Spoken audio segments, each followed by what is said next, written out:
Assalamualaikum sahabat-sahabat proyek kita yang dirahmati Allah. Hari ini proyek kita akan menceritakan seorang anak yatim yang disiram oleh guru ngajinya hanya karena dituduh mengambil sepatu anaknya.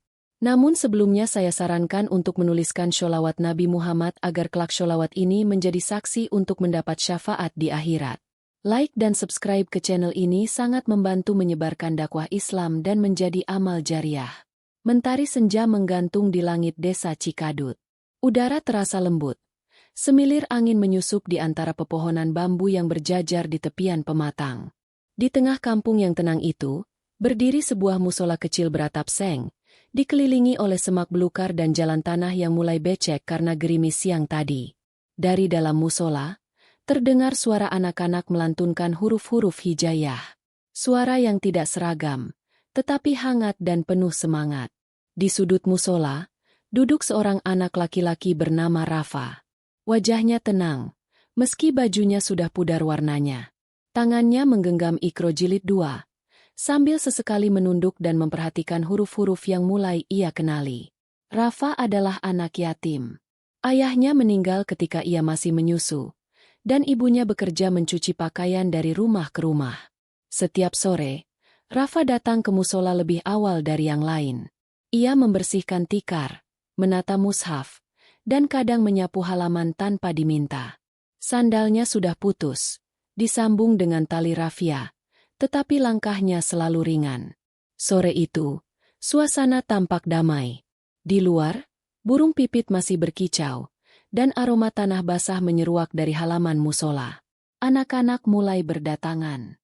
Di antara mereka, hadir pula anak Pak Wahid, guru ngaji yang terkenal tegas.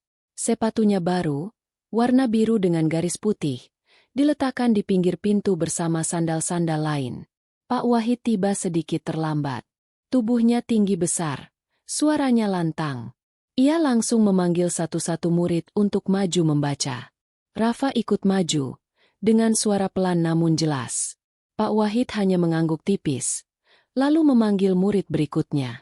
1 jam berlalu, adzan maghrib berkumandang. Anak-anak mulai bersiap untuk pulang. Musola kembali sepi, tinggal Rafa yang masih melipat tikar dan menaruh Iqra di rak. Saat ia hendak keluar, terdengar teriakan dari luar. "Sepatuku hilang!" Anak Pak Wahid berteriak keras. Suaranya melengking. Semua kepala menoleh. Pak Wahid langsung keluar dari ruang imam dan menatap kerumunan anak-anak yang mulai panik. "Siapa yang ambil sepatu?" Suaranya membelah senja. Semua anak saling menatap, saling menduga. Tak ada yang bicara. Hanya Rafa yang berdiri di belakang, memeluk Iqra di dadanya. Pak Wahid melangkah mendekat. Wajahnya gelap. Matanya menatap Rafa tajam. "Kamu ya, Fa? Kamu paling miskin di sini. Siapa lagi kalau bukan kamu?" Rafa menggeleng pelan. Matanya mulai berkaca. Tapi kata-kata tak keluar dari mulutnya. Ia hanya menggigit bibir, menunduk. Angin mulai bertiup kencang. Langit berubah kelabu. Pak Wahid menatap ember di pojok tempat wudhu. Dan tanpa peringatan, ia melangkah cepat, mengambil air dari dalamnya dan menyiramkan ke tubuh Rafa yang masih berdiri membeku. Air mengucur deras dari kepala Rafa, membasahi wajah dan bajunya. Ember itu dilempar ke tanah oleh Pak Wahid, menimbulkan bunyi nyaring yang memecah kesunyian maghrib. Anak-anak terdiam, sebagian melongo, sebagian lagi menunduk ketakutan. Rafa tidak menangis. Ia hanya berdiri mematung. Air menetes dari rambut dan dagunya, jatuh ke lantai musola yang sudah mulai gelap. Dadanya terasa sesak, bukan karena dingin air, tapi karena luka yang tak terlihat. Pak Wahid masih berdiri dengan nafas memburu. Matanya memandang Rafa dengan penuh tuduhan. "Kalau bukan kamu, siapa lagi? Sepatu anak saya hilang tepat setelah kamu keluar dari dalam," bentaknya. Tak ada yang menjawab. Suara jangkrik mulai terdengar di kejauhan. Rafa memeluk Iqra yang kini basah, lalu melangkah perlahan keluar dari musola. Sandalnya yang sudah usang tertinggal di dekat tangga. Tapi ia tak peduli. Ia berjalan tanpa alas kaki, membiarkan lumpur dan kerikil menyayat telapak kakinya. Di ujung jalan kecil, terlihat sosok seorang perempuan parubaya tergesa menghampiri. Itu Ibu Rafa, Bu Aminah, yang datang setelah mendengar kabar dari tetangga bahwa Rafa disiram air oleh gurunya. Wajahnya pucat, napasnya memburu. "Rafa!" Ucapnya pelan sambil meraih tubuh anaknya yang basah kuyup. Rafa menunduk, memeluk ibunya erat-erat.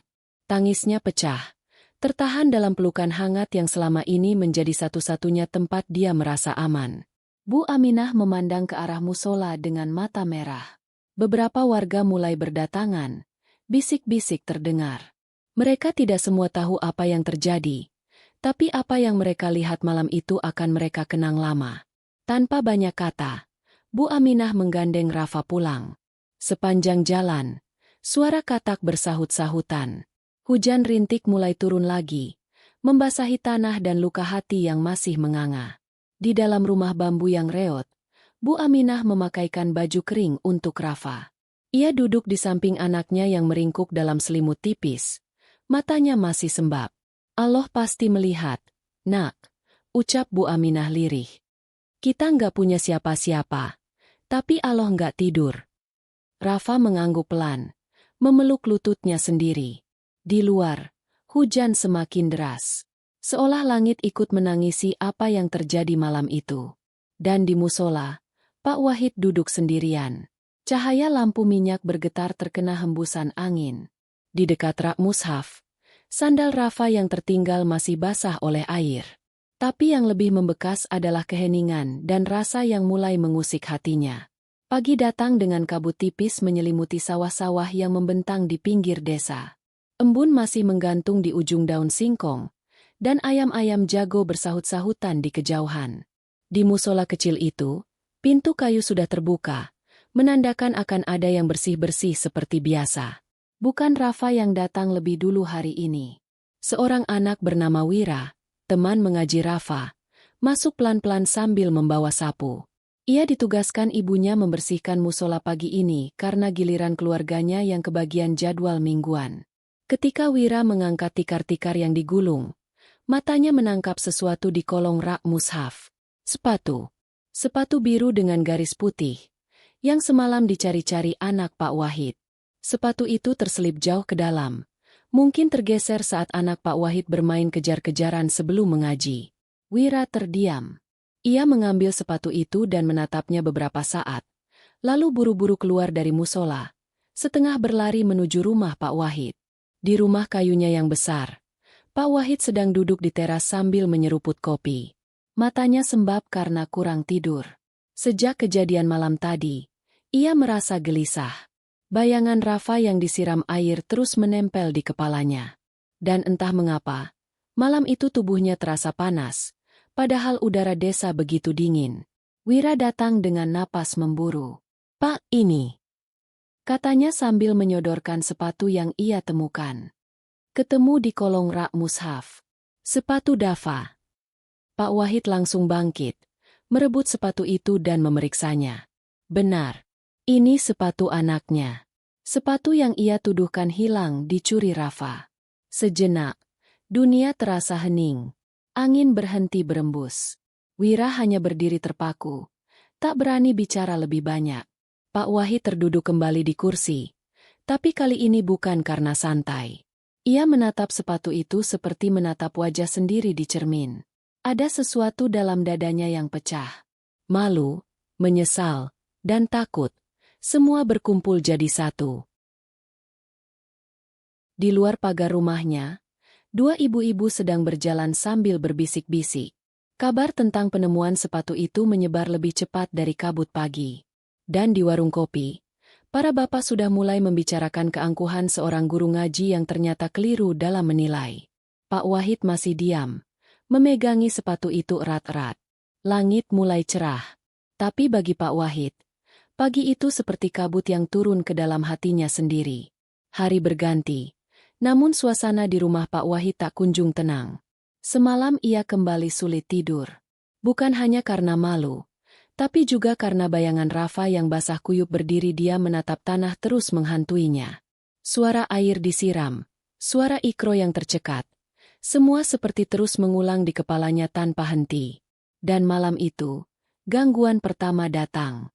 Pak Wahid terbangun tengah malam. Ia mendengar suara lirih dari dalam musola. Suara seperti lantunan anak-anak mengaji.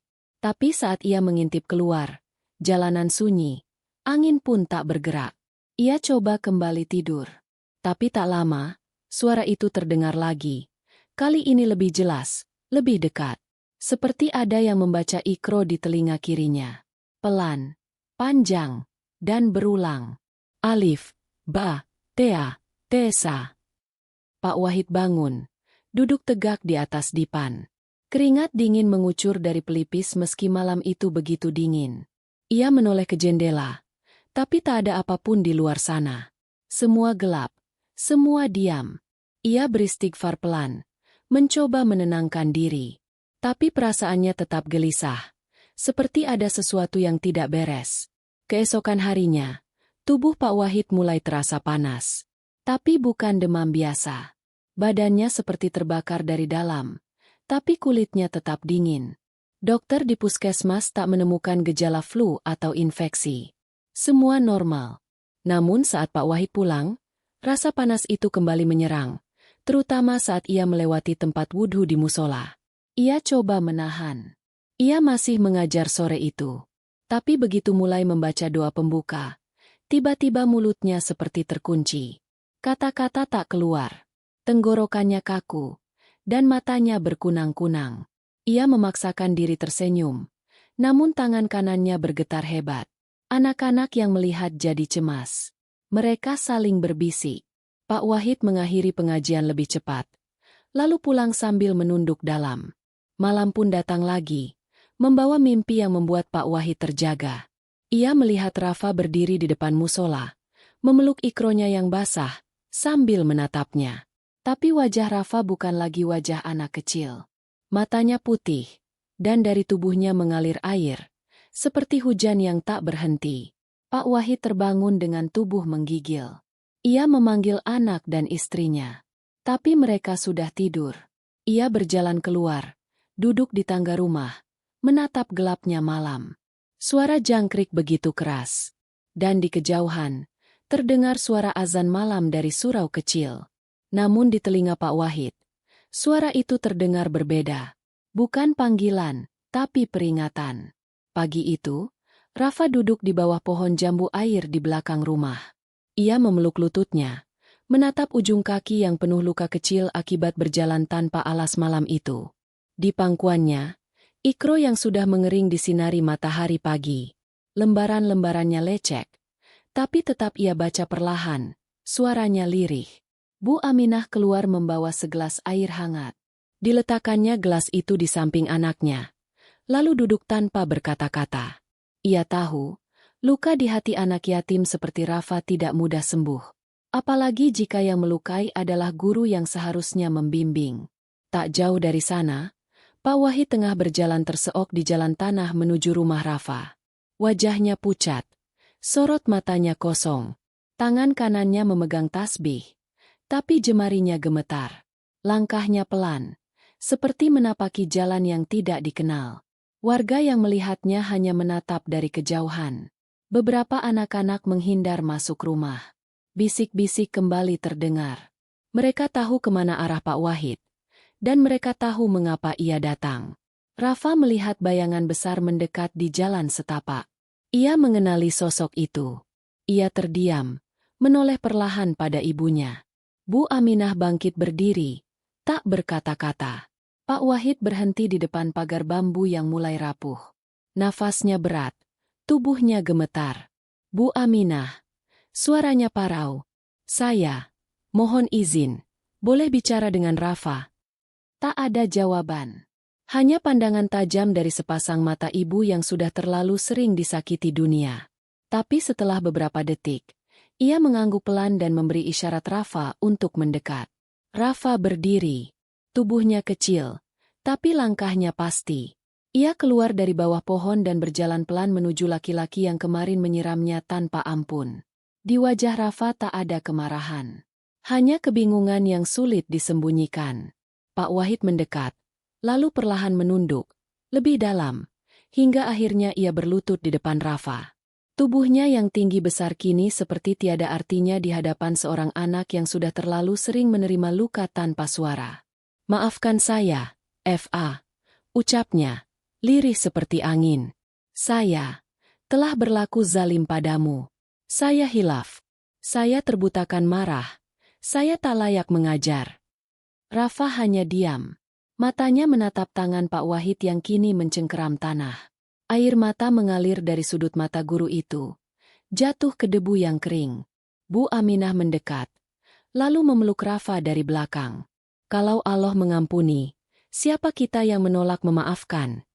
ucapnya lirih. Rafa mengangguk. "Saya maafkan, Pak." Pak Wahid terisak pelan. Hatinya terasa remuk.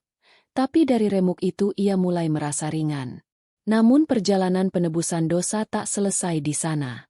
Apa yang telah ia lakukan bukan hanya menyakiti Rafa, tapi juga mencoreng kepercayaan anak-anak pada musola, pada ngaji, pada adab. Dan hari-hari berikutnya, Pak Wahid akan menghadapi itu semua. Satu persatu. Sejak permintaan maaf itu, Pak Wahid tak lagi terlihat di musola.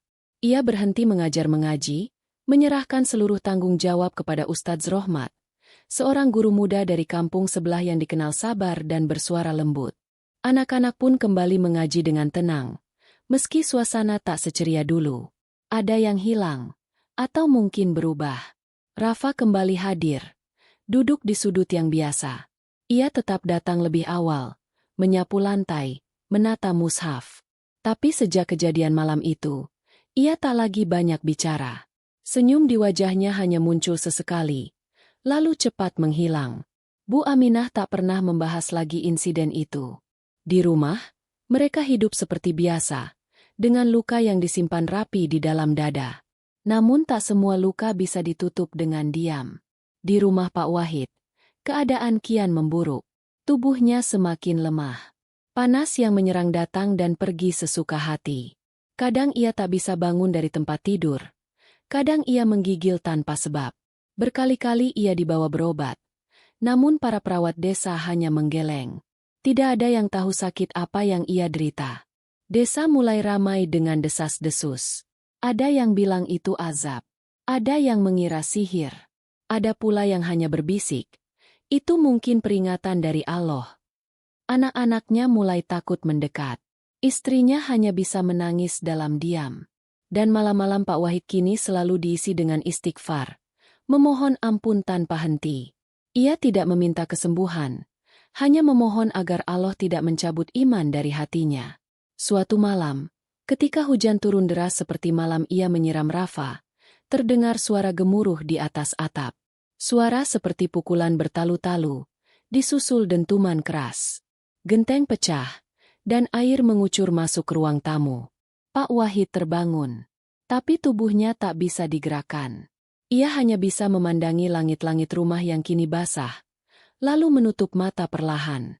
Di telinganya, terdengar lagi suara Ikro, suara Rafa yang dulu ia rendahkan, kini mengisi seluruh kepalanya. Alif, Ba, Tea, Tesa. Di musola, angin malam berhembus kencang. Tirai berkibar pelan. Rafa duduk seorang diri, memandangi lembaran Ikro miliknya.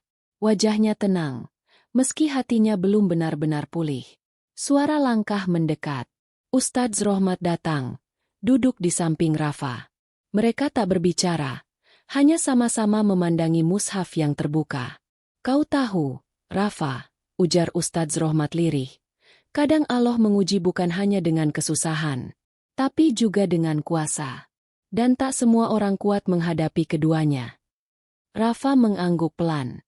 Di luar, hujan masih turun. Tapi hatinya mulai mengering. Perlahan. Langit desa masih murung. Hujan belum juga reda sejak semalam. Di bawah payung anyaman yang sudah usang, Bu Aminah berjalan pelan menuju warung dekat perempatan. Di tangannya, sebuah kantong berisi botol kosong minyak goreng dan uang recehan. Sesampainya di warung, beberapa ibu menatapnya dengan sorot mata yang tak biasa. Ada yang kasihan, ada yang bersalah, dan ada pula yang diam seribu bahasa. "Bu Aminah, tadi pagi katanya Pak Wahid dibawa ke rumah Pak Ustadz Ismail buat diruqyah. kata salah satu ibu dengan suara setengah berbisik. Bu Aminah hanya mengangguk pelan. Ia tahu, sejak tubuh Pak Wahid melemah dan tak bisa mengajar, kabar tentang kondisinya makin aneh saja. Kadang terdengar teriakan malam hari, kadang lampu rumahnya menyala mati sendiri. Ada yang bilang itu gangguan, ada yang bilang azab. Namun Bu Aminah tak ikut menebak. Ia hanya tahu bahwa Allah Maha melihat. Sore itu, hujan mulai reda. Di musola, anak-anak berkumpul seperti biasa. Ustadz Rohmat memimpin pelajaran dengan sabar. Tapi ketika waktu maghrib tiba, suasana berubah. Tepat setelah iomah dikumandangkan, seorang pria datang tergopoh masuk. Wajahnya cemas, napasnya memburu. Ia menghampiri Ustadz Rohmat lalu membisikkan sesuatu. Ustadz Rohmat terdiam beberapa saat. Wajahnya mendadak suram. Ia menoleh ke arah jamaah, lalu berkata pelan, "Anak-anak, jamaah semua, mari setelah maghrib kita kirim doa untuk Pak Wahid. Barusan dikabarkan, beliau sudah tak sadarkan diri sejak tadi siang." Rafa yang sedang duduk di saf belakang tersentak. Ia tak tahu harus merasa apa. Hatinya mencelos, tapi pikirannya masih penuh kabut. Usai salat, seluruh musola dipenuhi suara tahlil dan istighfar. Anak-anak ikut membaca pelan, sebagian tak tahu arti, tapi mereka mengikuti. Di antara mereka, Rafa menutup mata. Dalam heningnya, ia berbisik, "Allah, kalau memang ini jalan yang kau pilih, tolong beri Pak Wahid cahaya sebelum kau ambil nyawanya." Di luar, hujan turun kembali. Tidak deras, tapi cukup untuk membasahi jalanan tanah yang dulu dilalui Rafa saat pulang basah kuyup. Malam itu, suara doa menggema di musola kecil di desa Jawa Barat itu. Dan di rumah Pak Wahid, cahaya lampu mulai meredup perlahan. Pagi datang membawa kabar duka. Seorang bocah berlari dari arah rumah Pak Wahid ke musola dengan nafas terputus-putus. Ia menyelinap ke tengah orang-orang yang sedang duduk tadarus, lalu berbisik pada Ustadz Rohmat. Suara bisik itu segera berubah menjadi gumaman pelan di antara jamaah. "Pak Wahid wafat subuh tadi." Tak ada tangisan, hanya keheningan yang berat. Suara ngaji terhenti. Bahkan suara burung di pohon mangga pun seolah ikut bungkam. Ustadz Rohmat berdiri, menenangkan anak-anak yang mulai gelisah. Ia mengajak semuanya duduk melingkar. Tak untuk ceramah, tak untuk pelajaran Iqro, hanya untuk membaca surat Yasin bersama. Rafa duduk paling belakang. Tubuhnya gemetar sedikit, bukan karena takut, tapi karena jantungnya berdetak lebih cepat dari biasa. Ada sesuatu yang menggantung di dadanya. Berat, tapi tak bisa dijelaskan. Ketika bacaan sampai pada ayat, "Salamun qaulam mir Rabbir Rahim," Rafa menunduk. Tetes air jatuh ke lembaran mushafnya. Air mata pertama yang ia keluarkan sejak malam itu. Siang harinya, rumah Pak Wahid dipenuhi warga. Prosesi pemakaman dilangsungkan dengan sederhana. Banyak yang datang, meski tak semua berani bicara. Beberapa datang karena hormat. Beberapa karena ingin melihat sendiri akhir dari kisah yang mulai dianggap sebagai peringatan dari langit. Rafa berdiri di antara kerumunan. Ia memandangi jenazah Pak Wahid dari jauh, tanpa mendekat. Wajah itu kini tenang, lebih tenang dari saat terakhir mereka bertemu. Tak ada sisa marah, tak ada sisa amarah. Hanya tubuh kaku yang bersiap kembali ke tanah. Bu Aminah berdiri di samping Rafa, menggenggam tangan anaknya erat-erat. "Allah sudah ambil haknya. Nak, kita tidak pernah tahu jalan taubat orang sebelum ajalnya." Rafa mengangguk. Matanya masih berkaca-kaca, tapi tidak lagi penuh luka. Ia menatap liang lahat yang sebentar lagi akan ditutup. Dan dalam hatinya ia membaca satu kalimat yang sejak malam kejadian selalu ia ulang. Allah Maha Adil. Setelah pemakaman, musola kembali sunyi. Namun sunyi kali ini berbeda. Bukan karena takut, bukan karena malu, tapi karena mereka semua belajar bahwa ketergelinciran bisa terjadi bahkan pada yang dianggap paling mulia, dan bahwa doa anak yatim tak pernah tak didengar langit. Dari kisah ini, kita belajar bahwa menyakiti anak yatim adalah perbuatan yang sangat tercela. Dalam Al-Quran, Allah memperingatkan dengan tegas, Tahukah kamu, orang yang mendustakan agama?